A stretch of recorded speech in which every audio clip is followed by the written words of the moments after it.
Porque as dores, as mazelas, a vida de cada um é muito particular. Cada um está passando por um procedimento diferente. Se você olhar para o lado aqui na casa, olhar para o seu vizinho, você não está passando o mesmo processo de dor que ele. Em que pese vocês possam estar passando pelo mesmo problema, a dor é diferenciada. A dor não se mede e ela não se qualifica como igualitária para cada um. Dor é linguagem universal, mas ela é quantificada diferente para cada um de nós, para cada um que está sentindo essa dor nesse momento. Então, falando isso com Daniel, com a espiritualidade, com os entes de vocês que me procuram sempre que sabem que nós vamos estar perto um do outro, eu pensei em falar sobre as experiências terrestres. Então, as experiências terrestres que nós vivemos nesse plano são diversas. E aí a gente qualificou algumas que são muito perguntadas, muito requeridas por vocês. Muitas vezes perguntadas sobre a luz, sobre a ótica do espiritismo. Porque nós conhecemos as dores, os problemas, muitas vezes sobre a ótica de outras religiões, ou sobre a ótica de nenhuma religião, ou sobre a ótica apenas da dor que nós sentimos. Então, antes de começar, eu sei que todo mundo aqui já ouviu falar no Sermão da Montanha. Ele é lido em todas as religiões porque ele é um ensinamento muito puro, muito ético e muito preciso. Eu costumo dizer que a Bíblia é muito atual. Ela não é atual de hoje, ela é atual daqui a 1000 anos. Ela será atual. Então eu sempre me baseio na Bíblia, em que a gente tem uma bibliografia ampla, espírita, católica, evangélica, de todas as religiões, sobre o outro plano, sobre a vida após a morte, sobre nossa vida nesse plano. Mas a Bíblia, ela traz tudo que a gente precisa na sua origem. Mas eu não escolhi a parte do Sermão da Montanha, que é aquele que a gente conhece, sobre as bem-aventuranças, não é? Bem-aventurados são aqueles que choram, não é? Porque eles serão consolados. Essa parte é sim muito bonita. Mas eu escolhi uma parte que começa a partir do versículo 13. Vocês vão encontrar em Mateus capítulo 5, a partir do versículo 13, essa parte que nós vamos ler agora. E diz o seguinte: o sal da terra e a luz do mundo. Vocês são o sal da terra, mas se o sal perder o sabor, como restaurá-lo? Não servirá para nada, exceto para ser jogado fora e pisado pelos homens. Vocês são a luz do mundo. Não se pode esconder uma cidade construída sobre um monte, e também ninguém acende uma candeia e a coloca debaixo de uma vasilha. Ao contrário, coloca no lugar apropriado e assim ilumina a todos os que estão na casa. Assim brilhe a luz de vocês diante dos homens, para que vejam as suas boas obras e glorifiquem ao Pai de vocês que está nos céus. Essa parte fala sobre como nós somos importantes para a vivência desse planeta. Quando ele diz o sal da terra e a luz do mundo, a gente está sempre criando uma grande fantasia sobre um Salvador que ainda virá. Jesus já esteve nesse plano, Jesus já esteve presente, mas a gente está sempre esperando um Salvador. É por isso que a gente escuta tanto falar no arquétipo do Salvador. O Salvador, para mim e para você, é sempre uma outra pessoa. Você nunca se imagina que você é o Salvador para a vida de alguém. Você não imagina que com o seu exemplo você pode, em tese, salvar. E essa palavra salvar é utilizada muito dentro da Bíblia e dentro das religiões. Mas não é bem isso, não é salvar. Porque a salvação nós temos todos os dias, de acordo com os nossos preceitos, de acordo com os nossos exemplos. Nós nos salvamos todos os dias. Porque a nossa vida, a vida terrestre, não é como alguém que está se afogando. Pode até ser. Alguém pode ir ali com um salva-vidas e te tirar. Mas muitas vezes é necessário que você aprenda a nadar diante das circunstâncias. Quando alguém está se afogando, você ensina a nadar ou você simplesmente tira? Você tira, porque não vai dar tempo de ensinar a nadar. Então muitas vezes é assim que nós nos portamos. Nós precisamos entender que nós também podemos ser o sal do mundo. Brilhe a vossa luz. E ele diz: se o sal perder o gosto, de que servirá o sal? Diante dos nossos problemas, diante dos nossos obstáculos, é normal que a gente acredite que isso aqui acabou para a gente.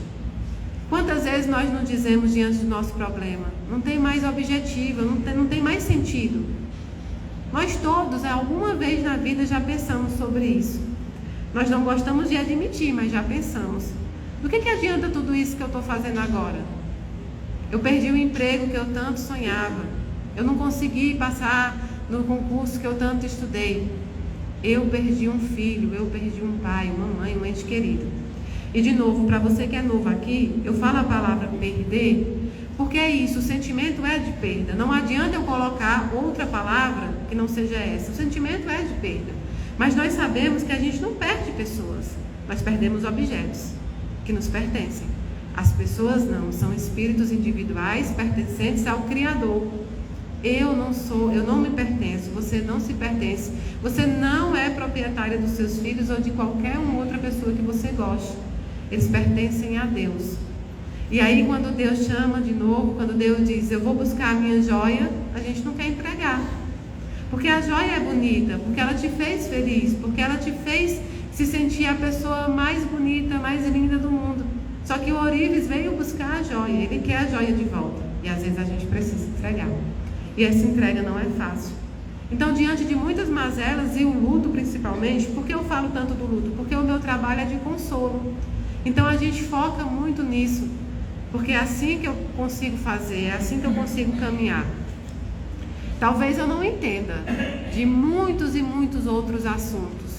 Talvez eu não entenda da doutrina espírita como eu deveria, porque ninguém, a gente desencarna sem entender e sem saber de tudo sobre ela.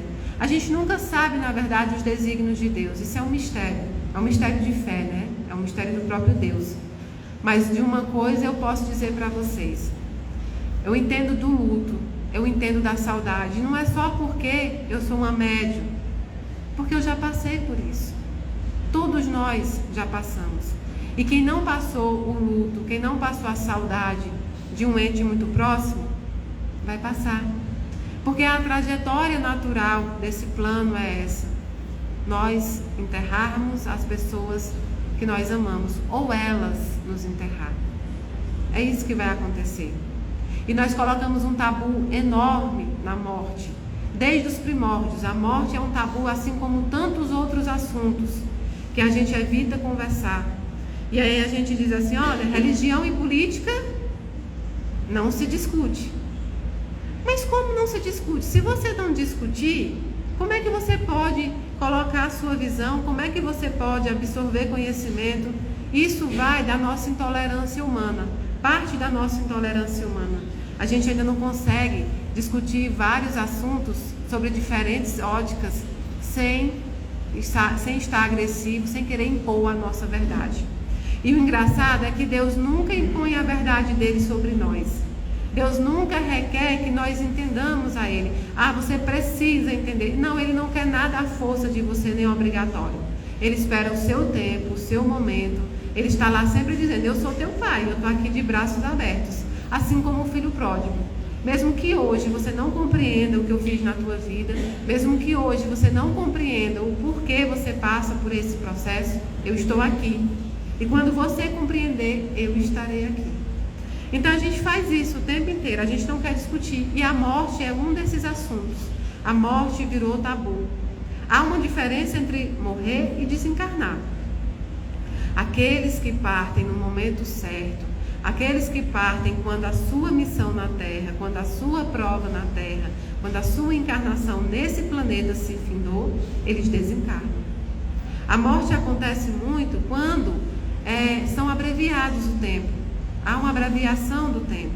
Não era o momento correto do desencarne. Então aí acontece a morte. Mas esses espíritos que desencarnam, que morrem antes do tempo determinado, eles ganham nova chance aqui na Terra. Eles reencarnam porque eles precisam cumprir o ciclo reencarnatório.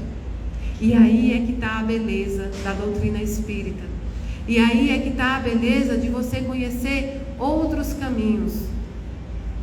Nós não acreditamos na existência de uma punição eterna, de um inferno eterno, de um perdão que nunca vai acontecer.